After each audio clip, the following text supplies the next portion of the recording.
Hey everybody, we just got done watching AEW Worlds Collide, and now I would like to give my opinion on the whole pay-per-view. Now, at the beginning of the night, we had a pretty interesting pre-show. You know, 3 matches. It was like Chris Statlander and Will Nightingale, which was good. And you had a battle royal for the TNT title shot, which was won by Killswitch, who also was originally Luchasaurus. In case people don't follow much, it's originally Luchasaurus, but Christian made him change his name to Killswitch for some reason. Stelio. Okay, I know timeline. But anyhow, the TNT title shot now goes to Killswitch because he won this battle royal. And then you had the ROH pure champion Yuta Wheeler versus Hook for the FTW title, which was under FTW rules. Now, FTW rules are complete opposite of the rules with the the pure title, because FTW rules are no rules. Yep, the fuck the world title has no fucking rules. Believe that. That's kind of interesting, ain't it? Basically a fucking glorified hardcore title. Yeah, basically.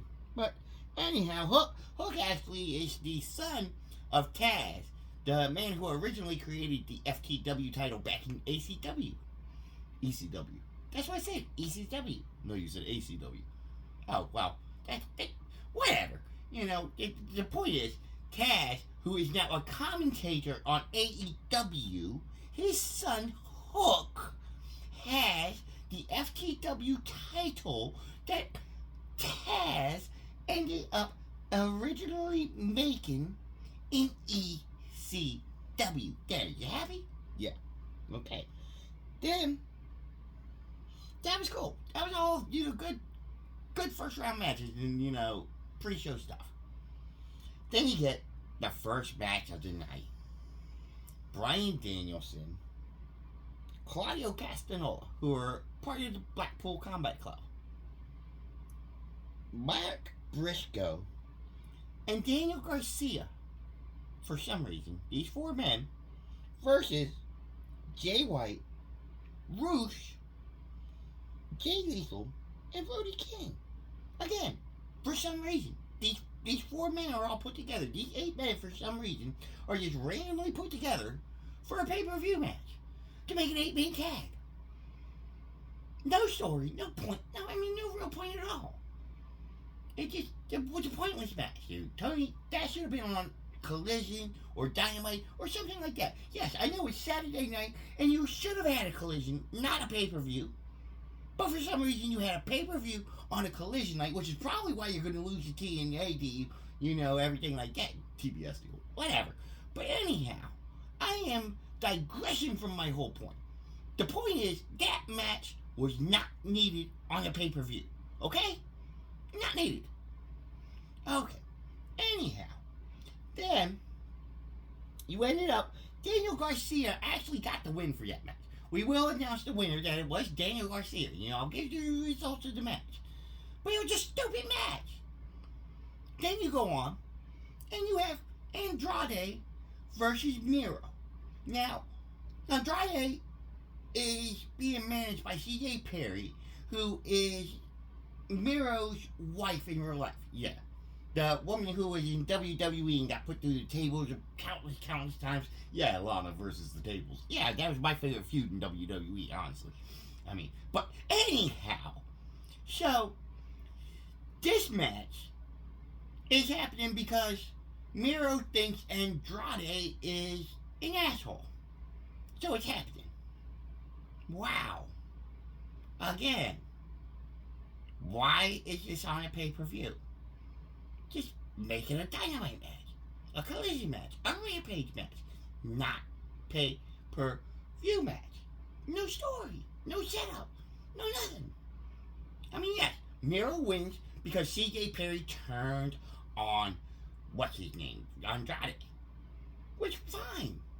Perry turned on Andrade, went back to her husband and everything like that. Goody for you. Still not a pay-per-view match. Not needed. Strickland is supposed to be fighting Keith Lee because they've had like some feud back in the day that now all of a sudden is reappearing and stuff. And they were supposed to settle things tonight. Unfortunately, Keith Lee became sick, which I understand. Medical conditions and health and everything else that the show can change due to these situations. So I understand that. The match then was supposed to be Swerve Strickland versus Dustin Rhodes. Well, before the bell even rang, Swerve did some stomp off the ring apron onto a concrete block, which Dustin Rhodes had his leg on, and he broke part of the cinder block while he stomped on his leg. And then the match continued, and actually became a match, and Swerve, of course, won. Again, okay, you're setting up because Keith Lee is friends with Dustin Reynolds, and all that, and that's cool, you're setting that up, that's cool. But, again, did this need to happen at a pay-per-view? You could have just canceled the match, or, just had a normal match, not even do the whole thing that you did. Just had them wrestle, or something. You wasted some time on that one. Then, you got, all of a sudden, another 8-man tag match. Another one. Sting, Darby Allin, Jericho, and Sammy Guevara for some reason against Big Bill, Ricky Starks, the dude who's like the Rock except for he's a pebble, Powerhouse Hobbs, and Konosuke Taketo, or however you say that motherfucker's name, Don Callis' fucking family. But anyhow, what the fuck again?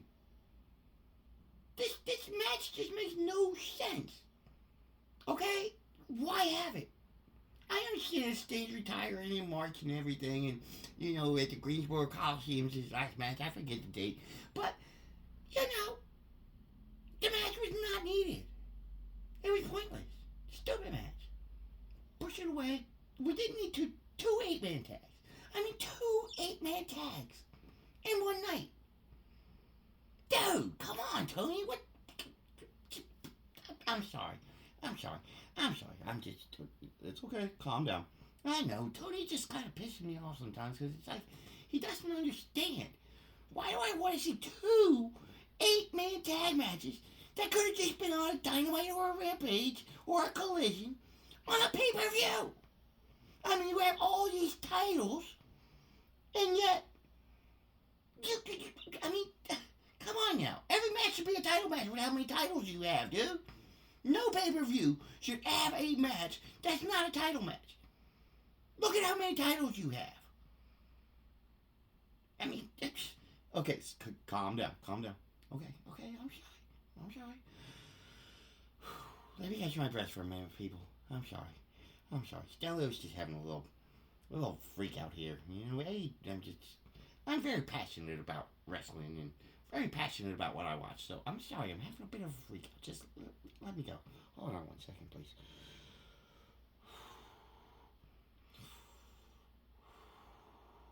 Okay, let's move on. Let's talk about the women's world title. That was Toni Storm versus Riho. Now I'm glad they didn't put Saraya in there because Saraya, just go back into retirement, Saraya. You're horrible. You're a garbage wrestler. Go back to what you need to do, okay? Because that's just bad. But look, here's the thing: Toni Storm versus Riho. It should have been Riho who won because Toni I don't know. Toni's not doing it for me right now. She's a good wrestler. Just the whole character's not doing it for me. So Toni won, but I would have liked it to have been Riho. And it was a good match. It was a decent match. Nothing to write home about. Then you had the TBS title, the women's TBS title, which was Julia Hart versus Abaddon. Now that was a good match too. Julia Hart retained her title with the help of Sky Blue. I'm sorry. Stelio, calm down. It's just sky blue every time I think of her. She's so beautiful. Oh, it's okay. Sorry, but you know, it was a good match, and she ended up, Julie Hart ended up keeping her title and winning the whole thing. Then you also have the Continental Crown Classic Tournament Finals, which was Eddie Kingston versus Jon Moxley. Now, this match also included the ROH World Titles and the ROH World Heavyweight Title, the New Japan Strong Title, and the new Continental Crown Title from AEW. Again, another fucking title. I mean, what the fuck, dude? Another fucking title. So, this one ended up going to Eddie Kingston. He won it. No surprise there. I figured that was what was going to happen. And then you have also the... You know what? We're going to have a part 2 to this. So this is a good part to leave off. We'll leave off with the Moxley and Eddie Kingston match, which Eddie Kingston won. And it was a very good match. He's now a Triple Crown champion. And on part 2, we will review the TNT title match, no DQ match, between Adam Copeland and Christian Cage. And we will also discuss the end match, the main event, MJF versus Samoa Joe for the World Heavyweight title. So go ahead, like this one, subscribe, and move on to part 2. Thank you. Have a nice day and full of friendship.